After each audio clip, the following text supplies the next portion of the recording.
Captain Cap Reviews.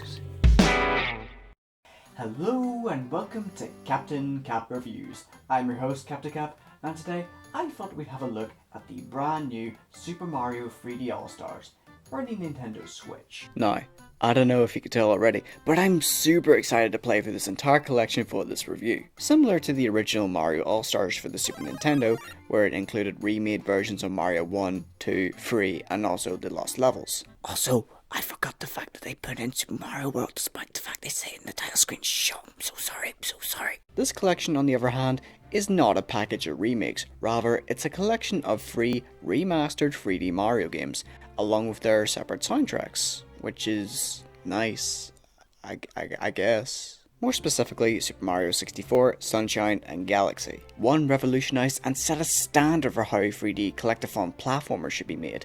The other expanded upon that same formula for the GameCube, and the third was a visual and musical achievement which implemented motion controls very well. I was actually introduced to 64 via the DS version, and despite the limitations on the controls, it was really good.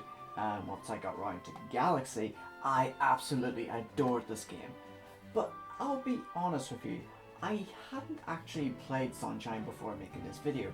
I think I played it once at a friend's house, then never saw it again. I actually prefer 3D Mario games over any of the 2D ones. I love the exploration, the perfect controls, and the music. Even though I really enjoyed my time with these games, I still had a few issues with them, and with the collection itself. I know upon this game's announcement, a lot of people were disappointed by the fact that Galaxy 2 wasn't included, but to be honest with you, I didn't mind very much. It would be like if they ported over Mario 64 DS alongside the original. It would just be too much of the same thing, which is rich considering what this whole collection is about. To me, if this is supposed to be a collection of Mario's 3D outings, it makes less sense to me on why Odyssey or even 3D World were included. Judging by the advertising, it looks like they want to show off just how far Mario has come since 64.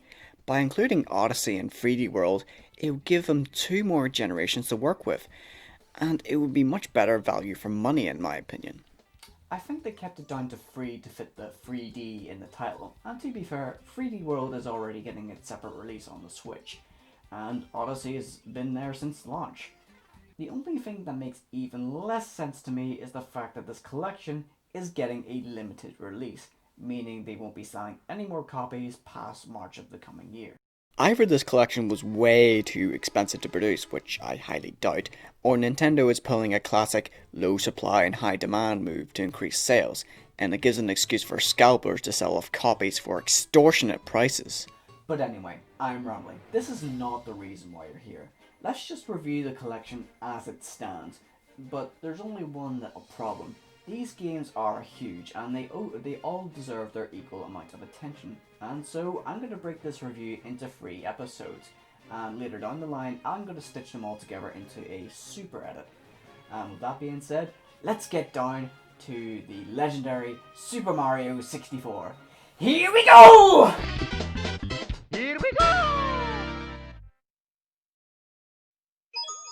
It's me, Mario!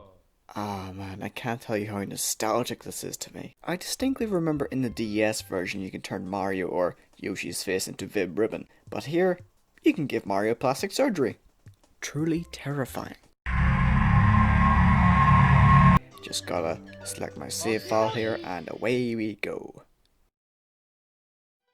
Dear Mario, please come to the castle. I have baked a cake for you. Yours truly, Princess Toadstool. Peach.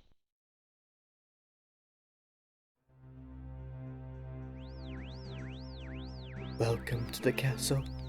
Welcome to the castle. Welcome to the... Oh, sorry. Force of habit. And as soon as Mario jumps out of that pipe, Peach is nowhere to be seen.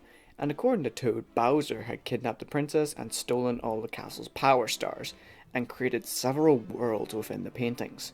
So we gotta get him back by diving into those worlds, pulling off tricky platforming challenges, collecting red coins, and beating bosses. This certainly is a classic Mario plot, alright. But hey, nobody plays Mario games for the story. Well, unless you count Super Mario RPG, which I do. Really, this game is strictly focused on its gameplay. And especially compared to the DS or the Wii U port, these controls are on par with the original, and are a little better than I remember. Mario's movements feel very responsive. He can jump and punch to get around the stage and deal with enemies, but only 64 veterans can fully take advantage of the long jumps and the backward somersaults. I find myself relying on these two moves the most for really tricky jumps or for some extra height, and it's really satisfying to pull off. But this still is an old game we're talking about, so it's a little bit stiff and slippery sometimes, but it's completely manageable. Also, by now you've probably noticed the black bars around the screen. That's straight from the collection. It's like that for the entire game. Seriously though, how difficult is it to zoom it in a little bit? After a while, you do get used to it, and I'm guessing they kept it this way to make it feel a little bit more retro, but it's really distracting, especially on a large screen. So from now on, in editing, I'll zoom in the footage so you're not looking into the abyss the entire time. Looking at the abyss. But on the plus side, the game runs pretty smoothly. I also noticed that they cleaned up the icons on the HUD. They even replaced that unreadable font in the text boxes into one that you can actually read. Which is always a plus. Each of the paintings present their own unique worlds and their own set of challenges. You don't always have to go from point A to point B, and it rewards exploration, as you can choose to tackle any level or any star anytime you want, which is incredible for the time, as most games of that era forced you to go through a narrow set of levels to complete the game. You can even find secrets within the castle that reward you with even more stars and power-ups, like the wing cap, metal cap, and the vanish cap, which I highly approve of. And their uses are pretty easy to figure out. Wing lets you fly after free jumps, metal makes you heavy and invincible, while vanish lets you walk through grids, which I'll be honest, is not very often. Some stars require you to use these power-ups in creative ways, like firing yourself out of a cannon for extra height. However, I do find it inconvenient that each time you grab a star, you're booted out of the world. It doesn't let you jump into a world and collect as many stars as you like. At most, you can get 2 if you collect 100 coin stars, then go for another star of your choice. With the way it is, it does encourage you to explore other worlds, and if you can get all the stars in one go, you would have no reason to go back. I still think it's inconvenient, but I think it's vital in helping the player get more attached to these worlds, which is helped by the absolutely iconic soundtrack, filled with many bouncy and bubbly tunes.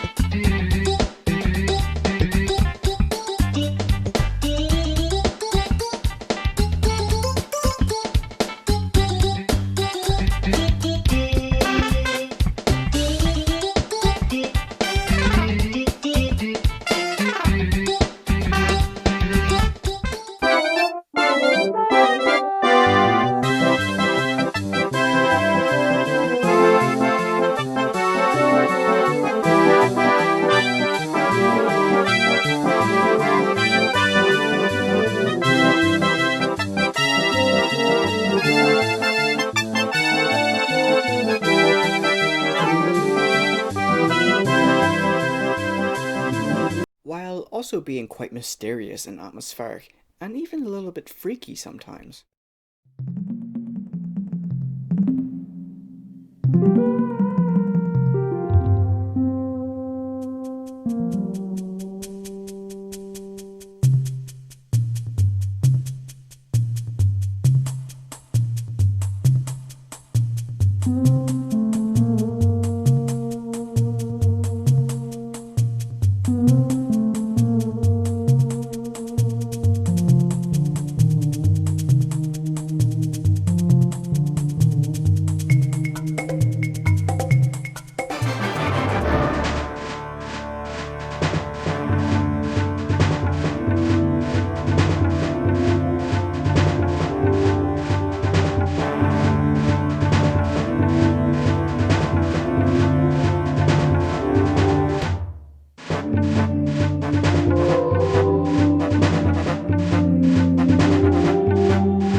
So, as you can see, Mario 64 is filled to the brim with interesting worlds and solid gameplay, and it absolutely holds up today as a definitive classic. And what's better, it's portable again as it's on the Switch. However, that's the game as it stands. For a remastered package, I kinda expected a little bit more. And I know I said a few things were polished up, and the game already has a blocky charm to it, but some textures and areas can look downright ugly and dated. Also, the camera isn't great. Now, this camera doesn't work like modern game cameras do, where you move your character with one stick and you move the camera with the other. If you try to adjust the camera in 64, each time you hit the stick, it pans to another angle, and it's really restrictive in some areas. It even gets to the point where you can't see where you're going. This isn't helped by the fact that some objectives are needlessly tricky and tedious, like in this part in Snowman's Land, where you have to pass this icy bridge without getting blown off. And if even an inch of Mario's plumber belly pokes out from this moonwalking penguin, you're done. Also, any of those rainbow levels can go down a hole. Or in Tall Tall Mountain, where you have to inch your way down, shimmy across a bottomless pit, then launch yourself towards the star. And it is ridiculously precise. Aim too high, you miss. Aim too low, you miss. Aim a little bit towards the star, And you guessed it, you miss. In comparison, the bosses aren't even an inconvenience, and none of them need you to use the power-ups to beat them. And a lot of them devolve into waiting for the right moment, jumping their head, dead. All except for Bowser. Ah man, I remember having a lot of trouble with Bowser, despite the fact he tells you exactly how to beat him. All you need to do is get behind him, spin the stick as fast as you can, then launch him towards those spike bombs. Which is a whole lot easier than it looks. I swear, it's impossible to aim while spinning this guy. Usually I get as close as I can to the bomb, and then hope for the best. You fight him 3 times during the game. Each time he gets more additional phases and powers. I had a ton of trouble with the final Bowser, and after playing it again on this collection, it gave me severe PTSD. I was 9 years old, it was the dead of the night, and I was having a furious struggle with the game. It wasn't the difficult platforming stage before his fight, or his new phases, it was the fact he could tank 3 hits, and after you fling him at a bomb for the second time, the stage crumbles, giving Bowser even more room to fry you or more room to fall off. And the music makes Bowser more threatening than he ever has been. My hands were sweaty and aching from spinning Bowser with the stylus. My eyes were bloodshot from the low light. My mind was in a fluctuating state of anxiety and frustration. My DS's battery was nearly dead as I was beaten over and over. I sprinted behind this awful lizard like I did so many times before, and spun rapidly, then flung that beast against the final spiky bomb. I had finally won. My eyes widened. The euphoria was unlike anything I felt before. I cried tears of joy as Mario took the star and flew back to the castle.